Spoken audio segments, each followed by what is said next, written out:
जो वोट अधिकार यात्रा है राहुल गांधी की, यह सिर्फ अब बिहार का मुद्दा नहीं रह गया है, ये पूरे देश का मुद्दा बन गया हुआ है। क्योंकि ये एक तो चुनाव आयोग ने ये घोषित कर रखा है कि पूरे देश में हम इसको SIR करेंगे। बिहार से उसकी शुरुआत हुई है, लेकिन बिहार से शुरुआत करके उन्होंने लगता है कि एक गलती कर दी कि उन्होंने अंडर एस्टिमेट कर लिया बिहार को कि यहाँ उनका दाव इतना आसानी से चल जाएगा।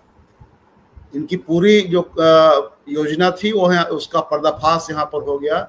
और ये साफ साफ अब आज की तारीख में चुनाव आयोग कोई अंपायर नहीं बल्कि खिलाड़ी के रूप में पेश आ रहा है। और इससे जो चीजें सामने आ रही है कि जो लोकतंत्र है, संविधान है और उससे मिला जो मताधिकार है, वो आज की तारीख में खतरे में है और उसको बचाने की यात्रा ये निकल रही है। तो इसका असर जो बिहार में होगा उसकी गूंज पूरे देश में सुनाई देगी और वो पूरे देश की सियासत को भी उस पर भी असर डालेगा। अभी राहुल गांधी की यात्रा जो सासाराम से शुरू होने वाली है, उसमें शामिल होने के लिए लालू यादव पटना से निकल गए हैं, तेजस्वी यादव उनके साथ में है। और वो आज जो यात्रा है वो सासाराम से निकल करके और औरंगाबाद में आज औरंगाबाद के कुटुंबा में उसका पड़ाव है। कुटुंबा जो ये आपके कांग्रेस के प्रदेश अध्यक्ष हैं, उनका चुनाव क्षेत्र भी है, तो वहाँ उसका पड़ाव है। और वहाँ जो जानकारी है कि बहुत बड़ा सा टेंट सिटी टाइप का बनाया गया है जहाँ वो ठहरेंगे और वो अपनी गाड़ी में नहीं बल्कि टेंट में ही लोगों के साथ ठहरेंगे। तो ये सब व्यवस्थाएं हैं। लेकिन जो सबसे महत्वपूर्ण बात है कि यह क्या संयोग है कि ये आज़ादी का महीना है, अगस्त का महीना, और आज़ादी से जो कुछ हम लोगों ने हासिल किया उसमें जो सबसे बड़ी बात थी वो हमारा संविधान था। और संविधान के जरिए जो मिला मताधिकार था, उसको लेकर के चुनाव आयोग ने जिस तरह की कार्रवाइयां शुरू की है कि कैसे आप मतदाताओं को उससे वंचित किया जाए। अब तक देश का चुनाव आयोग मतदाताओं को शामिल करने, उनको अधिक से अधिक फैसिलिटेट करके और वोटर लिस्ट में जगह देने के लिए जाना जाता रहा था, उनको प्रेरित उत्साहित करने के लिए जाना जाता रहा था। अब वही चुनाव आयोग मतदाताओं को एक तरह से भगाने, उनको धमकाने और उनको डराने वाली एजेंसी के रूप में वह काम कर रही है। तो चुनाव आयोग एक तरह से के बारे में माना जाता है कि वो एक ये जो उसको जो अथॉरिटी है वो एक मतदाताओं के प्रति वो जवाबदेह है, जनता के प्रति जवाबदेह है और वो सर्विस वाली एजेंसी के रूप में जानी जाती है। वो कोई पुलिस एजेंसी नहीं है, कोई ईडी सीबीआई नहीं है वो। तो उसका जो अब तक जो देखा है देश ने कि कैसे लोगों को मतदाता बनाया जाता रहा है, लेकिन बिहार में जो कुछ हुआ कि उसमें साफ साफ ये लग गया कि ये SIR तो एक बहाना है, बल्कि उसके जरिए आपने बहुत कुछ तैयारी कर रखी थी। ये जितने डेटा वगैरह इन्होंने जो फीड किए 65 लाख लोगों के वो कहीं से भी किसी भी डेटा साइंटिस्ट को ये समझ में बात नहीं आ रही है कि इतने तरह की गड़बड़ियां, इतने तरह का असंतुलन उसमें कैसे हो सकता है।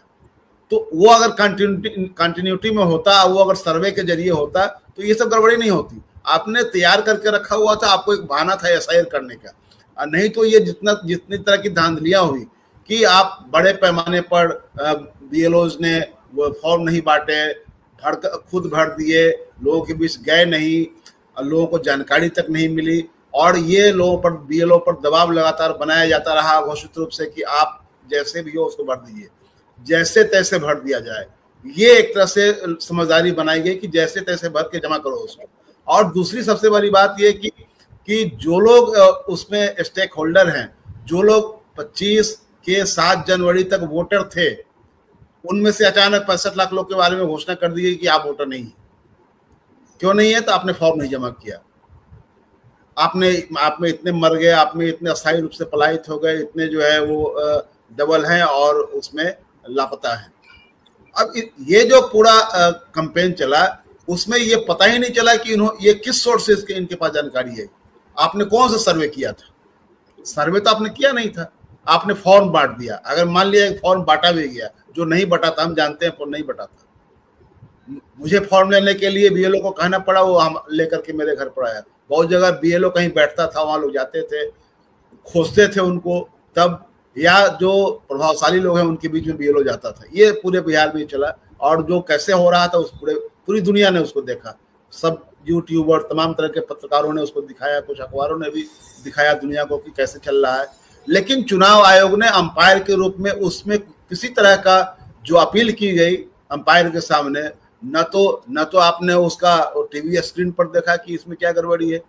क्रिकेट की भाषा में अगर कहूँ तो कि ये स्नीक है, एलबीडब्ल्यू है, क्या है, कोर्ट बिहाइंड है, क्या है, कुछ नहीं। आपने सीधा एक लाइन का जारी किया, नहीं कोई गड़बड़ी नहीं हुई। जितनी गड़बड़ी आई उसके बारे में आपने कह दिया, कोई गड़बड़ी नहीं हुई।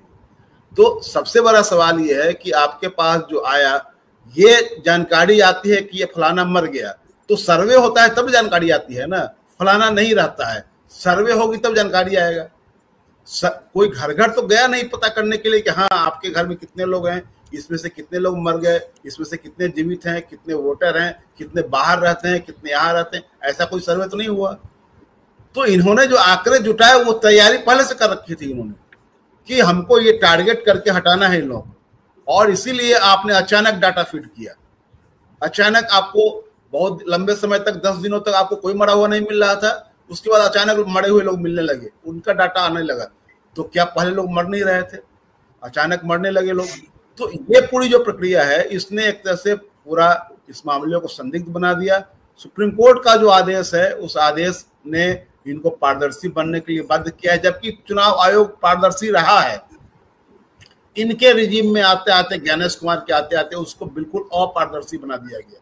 तो ये जो लड़ाई है, जो विपक्ष इसको लेकर के आगे बढ़ रहा है, मैं समझता हूं कि ये सिर्फ विपक्ष का एजेंडा नहीं है, ये आम जनता का एजेंडा है कि जो गरीब है, मजलूम है, जो हाशिए का समाज है, दलित, पिछड़ा, पसमानदा, जो लोग भी है इसमें, वो टारगेटेड है। क्योंकि ये जो आंकड़े आ रहे हैं उसमें साफ साफ है कि सोसाइटी का संपन्न हिस्सा, अगर जाति के भाषा में अगर कहूँ तो अपर कास्ट का हिस्सा उसमें न के बराबर है, बिल्कुल नहीं है। अभी हमारे अहमदाबाद से एक पत्रकार मित्र आए हुए थे और उन्होंने 7-8 जिलों का दौरा किया और जो रिपोर्ट तैयार किया और कल हमसे मिल करके लौटे हैं। वो उन्होंने कहा कि हमें जो लोग मिले उसमें जितने लोग मिले सब गैर सवर्ण लोग मिले जो इससे त्राही कर रहे हैं और प्रमाण के साथ मिल रहे। किसी का कोई जिंदा है उसका नाम कट गया, किसी को बता दिया गया कि आप यहाँ नहीं है, किसी के यहाँ बिलो आया है नहीं, किसी को जानकारी नहीं मिली, इस तरह के तमाम लोग उनको मिले। उन्होंने ये कहा, जबकि वो खुद ये झाजी हैं, वो पंडित बिरादरी से आते हैं, उन्होंने ये बात मुझे कही। बिहार के ही है लेकिन बस गए हुए हैं वहाँ गुजरात अहमदाबाद में, वो आए कल लौट करके गए हैं। उन्होंने साफ साफ कहा कि हमको तो कोई नहीं मिला। बोले कि 10 जिलों का मैंने दौरा किया, एक भी व्यक्ति नहीं मिला आगे आकर कहने वाला कि मैं फलाना मिश्रा, मैं फलाना दुबे, मैं मरा हुआ घोषित कर दिया गया हूं, मैं जिंदा हूं। ये जो बेईमानी हुई है ये टारगेटेड हुई है, बिल्कुल पहले से तैयारी करके रखी गई थी और इसके जरिए हुआ है। तो मैं समझता हूं कि ये लोगों के बुनियादी अधिकार, जो मताधिकार का अधिकार है, उस पर चोट है सीधे, और ये पूरे देश में होगा। ये इसके जरिए आप पोलराइजेशन भी करना चाहते थे, लेकिन अब बात साफ हो गई है कि ये सिर्फ मुसलमानों का मामला नहीं है जैसा आप बता रहे थे। आप यहाँ पर रोहिंग्या खोज रहे थे, बांग्लादेशी खोज रहे थे, आप यहाँ पर नेपाली खोज रहे थे, एक भी नहीं मिला। आपकी जो उद्देशिका है जिसमें आपने लिखा कि क्या क्या हम करने जा रहे हैं SIR के जरिए, 5 उद्देशिका है उसमें से एक भी आपने इसमें फुलफिल नहीं किया। कोई आपको अभी तक कोई बांग्लादेशी रोहिंग्या नहीं मिला आपको। लेकिन इसके जरिए जो कुछ हो रहा है ये सीधा सीधी कुठाराघात है। और दूसरा, बैक टू बैक आप देखिए, सावरकर को सबसे ऊपर ला करके रखा गया, गांधी से ऊपर, भगत सिंह से ऊपर, आजाद से ऊपर, सबसे ऊपर रखा गया उनको, नेताजी सुभाष चंद्र बोस से ऊपर। ये क्या है? NCERT की किताबें पढ़ाया जा रहा है कि नेहरू, पटेल, इन लोगों ने मिलकर के देश का बंटवारा कर दिया। ये आजादी के महीने में 2 चीजें हो रही है। एक तो ये उल्टा रामायण पढ़ा रहे हैं, पूरा इतिहास पलट रहे हैं और लोगों का मताधिकार छीन रहे हैं। तो ये सिर्फ किसी पॉलिटिकल पार्टी का एजेंडा नहीं है, ये मुझे लगता है कि आम आदमी का एजेंडा है। विपक्ष के सामने चुनौती है कि आप कितने अधिक से अधिक लोगों तक जाते हैं, लोगों को उतारते हैं सड़कों पर, क्योंकि अब ये इन मसलों को लेकर के आपको लोगों को जगाना पड़ेगा कि एक ऐसी राजनीतिक शक्ति जो चाहती है कि पूरे देश को की जो आज़ादी की जो विरासत है उसको खत्म कर दिया जाए, उसको एक रंग में रंग दिया जाए, उस देश में मुसलमानों को दुश्मन घोषित कर दिया जाए और दलित, पिछड़ा, अति पिछड़ा जो है उसको वोटिंग राइट से वंचित कर दिया जाए।